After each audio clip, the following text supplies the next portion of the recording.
नमस्ते and welcome हाम्रो आफ्नो रिभ्यू च्यानल हेर्दै हुनुहुन्छ तपाईँहरू। भुलचुक माफ भन्ने एउटा मुभी आउँदैछ।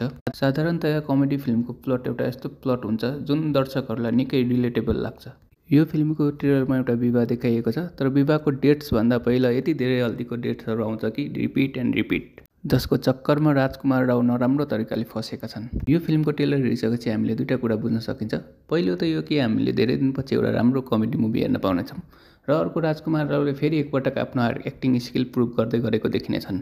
कमेडी नै त्यो जनर हो जहाँ एक्टरको पोटेन्सियल कति छ भन्ने हेर्न सकिन्छ। नीरज श्रीधरको चोर बजारीवाला ट्र्याक सुन्दा राम्रो फिल दिन्छ। नीरज श्रीधरको भोइस फेरि सुन्न पाउँदा लभ आजकल बालाको दौड याद आउँछ। अब फिल्मको कहानी ट्रेलर हेरेर यो थाहा हुन्छ कि हाम्रो रञ्जन यानि कि राजकुमार राव एउटा युवतीको प्रेममा छन्। प्रेममा हुनु समस्या होइन, केटीको बाउलाई चाहिएको छ सरकारी जागिर, जागिर नपाएर बिहे पनि भइरहेको छैन। अब सरकारी जागिर पाउन त इन्डियामा मात्र होइन, नेपालमा पनि ठुलो कुरा हो। जति एफर्टमा सरकारी जागिर पाइन्छ त्योभन्दा कम एफर्टमा त सरकार बन्न सकिन्छ, होइन त? सबै पापड बेलिसकेपछि भाइको सरकारी जागिर पनि लाग्छ, तर त्योभन्दा ठुलो प्रब्लम यो हो कि भाइको प्लानिङको पनि वाट लाग्छ। किनभने उनको विवाहको एक दिन अगाडि हल्दीवाला दिनमै अल्झिरहन्छन्। मैले भने नि अघि, रिपिट एन्ड रिपिट। अब यो एउटा यस्तो कन्सेप्ट हो जसलाई हेर्दा मजा आउला। म्याड डगले त्यसै पनि धेरैजसो फिल्ममा इन्टरटेनमेन्टको ग्राफ बढाउँदै जाँदैछ। फिल्ममा राम्रो स्टार कास्ट देखिँदैछ।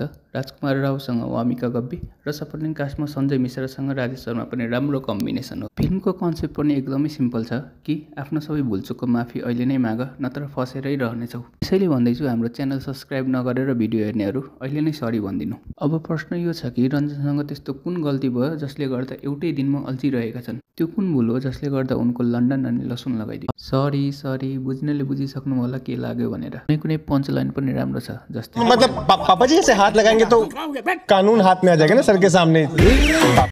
या अबे मन्नत मांग रहे हो कि केबीसी खेल रहे हो? या फिल्मको प्लट मजेदार छ। प्रश्न यो छ कि यो विवाह हुन्छ या हुँदैन पनि, जबकि रञ्जनले आफ्नो प्रेमिकाको लागि सरकारी जागिरसम्म पाइसके।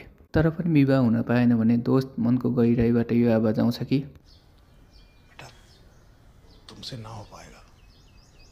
बाँकी यो फिल्मले तपाईँलाई बनारस पनि घुमाउनेछ र त्यो मिडल क्लास फ्यामिलीवाला स्ट्रगल पनि हेराउँछ। एउटा यस्तो रिलेटेबल स्टोरी तपाईँसम्म पुर्याउँछ जुन हामी सबैले जीवनको कुनै न कुनै मोडमा अनुभव गरेका छौँ। विवाहको जुन डेस्परेसन रञ्जनमा छ त्यसले कति धेरै कमेडी ल्याउनेछ त्यो देख्ने लायक हुनेछ। यसको ट्रेलरले त्यो हिन्ट्स पनि दिन्छ कि फिल्ममा यस्तो धेरै सिन्सहरू हुनेछ जसलाई आम जनताहरूले रिलेट गर्न सक्छ। सानो सहरको साथ जुन कमेडी सिन्स बन्छ त्यो लाजवाब हुन्छ। सबै मिलाएर फिल्म 9 मईमा आउँदैछ र हामीलाई थिएटर बोलाउँदैछ। के लाग्छ तपाईँहरूलाई एउटा राम्रो कमेडी हेर्न पाइनेछ?